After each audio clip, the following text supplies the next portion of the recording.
मैं आज आपको एक बड़ा इंटरेस्टिंग टॉपिक छेड़ूंगा कि cost of visiting India and is it even worth it after living here for a certain amount of time, for a long period of time. देखिए, मैं अब 40s को टच कर चुका हूँ, 40s क्रॉस कर चुका हूँ और मुझे यहाँ पे आए 20 साल से ऊपर हो गए हैं। और ये मैं अमेरिका में रहता हूँ, सैक्रामेंटो में, as you guys know. And मतलब कि दो बच्चे हैं, वाइफ हैं। तो अगर हम इंडिया जाना चाहते हैं तो पहले मैं खर्चा गिना देता हूँ। देखिए, 1000 सवा हजार की तो टिकट है इकॉनमी। थोड़ा सा अगर आपने थोड़ी अच्छी लेनी है तो $2000 की टिकट पड़ जाती है प्रीमियम इकॉनमी। अगर आपने बिजनेस क्लास लेनी है तो 3000 3500 बाद चले जाती है, इवन मोर। ठीक है, तो आप मिनिमम इतना है कि $6 7 हजार तो टिकट के लगा के चलो। ठीक है ना, $6 7 हजार रिटर्न टिकट है, ये रिटर्न टिकट। आप इससे सैन फ्रांसिस्को से टिपिकली आप यहाँ पे भी डिपेंड्स आप कहाँ रहते हो, डिपेंड्स अपॉन, बट बड़े बड़े तौर पे आप पहले मेन एयरपोर्ट भी जाते हो। हमारे को उसकी कॉस्ट अराउंड $300 400 पड़ती है।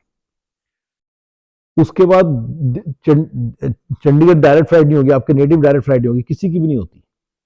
तो आप अपने नेटिव जाओगे जहाँ पे भी इंटरनेशनल एयरपोर्ट है। मेरे केस में दिल्ली से चंडीगढ़ जाना होता है। मान लो दिल्ली में रहते हो तो अलग बात है, वो दिल्ली से चंडीगढ़ जाना है मोर यूजुअल सिनेरियो।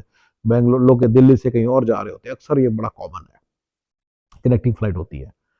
तो ठीक है, तो पैसा उसमें भी लगेगा, टैक्सियों में पैसा लगेगा, ये सारा पैसा मिला के उसके बाद इंडिया जाएंगे, वहां पे सारा रहना, गिफ्ट्स, ये वो सब मिला के पैसा लगता है।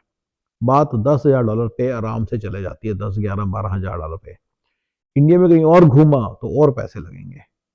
ठीक है, तो ये तो आपकी एक, पहले तो आपका जो एक मोटी टैब लग गई, आपको मोटा पैसा लग गया।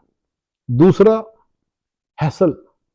देखिए, पहले मैं यहाँ से जाता हूँ सैन फ्रांसिस्को, मुझे 4 5 घंटे लग जाते हैं। देखिए, मैं ऐसा नहीं है कि सैन फ्रांसिस्को का जो सफर है दो दो तीन 2 2.5 घंटे का, लेकिन मुझे बफर रखना पड़ता है, क्योंकि अगर मैं, क्योंकि मुझे 2.5 घंटे पहले पहुंचना है, तो मैं 2 घंटे का बफर रखता हूँ, तो 4 घंटे पहले चलता हूँ। यानी कि फ्लाइट टाइम 12 बजे है तो मैं 7 घंटे पहले चलता हूँ। 3 घंटे पहले तो पहुंचना ही है, 2 घंटे का बफर रखा है और 2 घंटे की ड्राइव टाइम है। ठीक है, किसी कारण से मेरा 2 की जगह 5 लग गए तो मैं थोड़ा सा, मेरा जो 3 घंटे पहले पहुंचना उसके 2 घंटे पहले पहुंच जाता हूँ, तो इससे चल जाता है। तो 7 घंटे पहले पहुंच रहे हैं।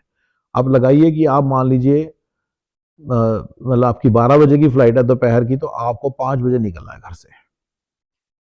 12 बजे के बाद आपको लगेंगे 24 घंटे, 20 से 22 घंटे लगेंगे दिल्ली पर पहुंचने में।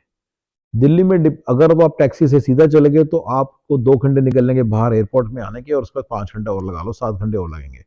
यानी कि टोटल अबाउट 20 + 7 + 7 34 घंटे लगेंगे। लोग कहते हैं 20 घंटे का सफर है, 20 घंटे का सफर है। कोई 20 20 घंटे का सफर नहीं है। ये कम से कम 36 35 36 घंटे का सफर है, 1.5 दिन लग जाता है इन द बेस्ट केस। अगर आपकी कनेक्टिंग फ्लाइट्स वगैरह सब प्रॉपर है, अगर आपके बीच में कहीं और एक्स्ट्रा टाइम लग रहा है, 20 के 24 घंटे लग रहे हैं, तो उस हिसाब से और लगा लो। ये कम से कम 1.5 पौने 2 घंटे का एक ऑडियल है, एक ये इशू है, ये जाने में और यही इतना आने में। तो टाइम की जो लगता है, जो 4 दिन आपके फूक जाते हैं, फिर उसके बाद जाके इंडिया जाके जेट लैग होता है, 1 या 2 दिन चलता है। फिर अमेरिका आने के बाद आपका जेट लैग होता है, जो फिर 1 2 दिन चलता है। ये सारा मिला के एक बहुत बड़ी हैसल क्रिएट होती है। 2 बच्चों के साथ, वाइफ के साथ इंडिया जाना एक बहुत बड़ा हैल है। $10,000 भी फूक दो, $10,000 भी फूकते हैं। ठीक है, मन में कहीं एक चीज होती है कि पेरेंट्स से मिल लेंगे, बस पेरेंट्स की बात है, भाइयों की बात है, बहनों की बात है, उनसे मिलने का एक शौक है, तो चले जाते हैं।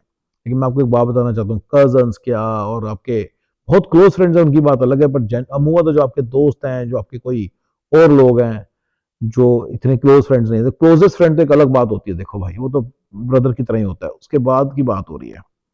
उनको आपसे कोई काम नहीं है, वो सिर्फ आपसे, उनसे कोई, उनको आपसे कोई उम्मीद लगी है पैसे की, या वो उनको लगता है आप स्पॉन्सरशिप दे देंगे, वो ये इसलिए आपके आगे पीछे घूम रहे हैं।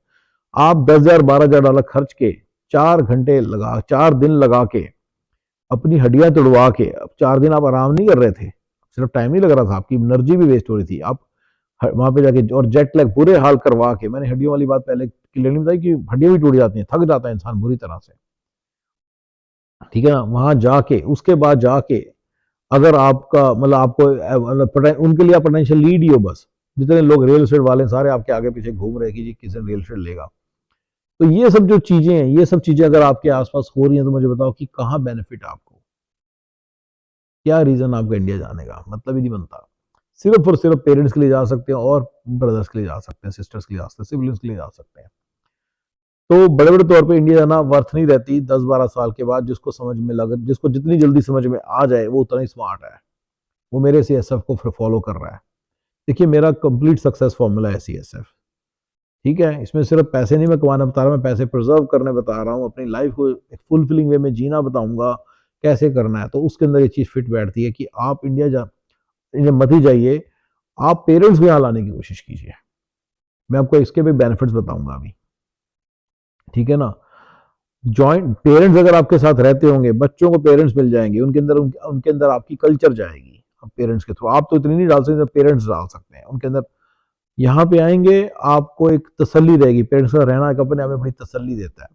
कई लोगों ने एक बात बनाई है कि नहीं यार लड़ाई होगी सास बहू की, ऐसे वो सास, अरे वो सास अपने आप परेशान होगी लाइफ से। फिल्म देखो सस्पेक्ट है, वो बंदा भाग जाता है, वो क्या नाम है, अमेरिका विद हिज मदर, उसकी मदर बेचारी परेशान हो जाती है, कहती है क्योंकि काम करना पड़ता है सारा घर का। तो यहाँ पे सास और बहू की उतनी प्रॉब्लम्स नहीं आती जितने आप सोच रहे हैं, ऐसा कुछ नहीं होता यहाँ पे।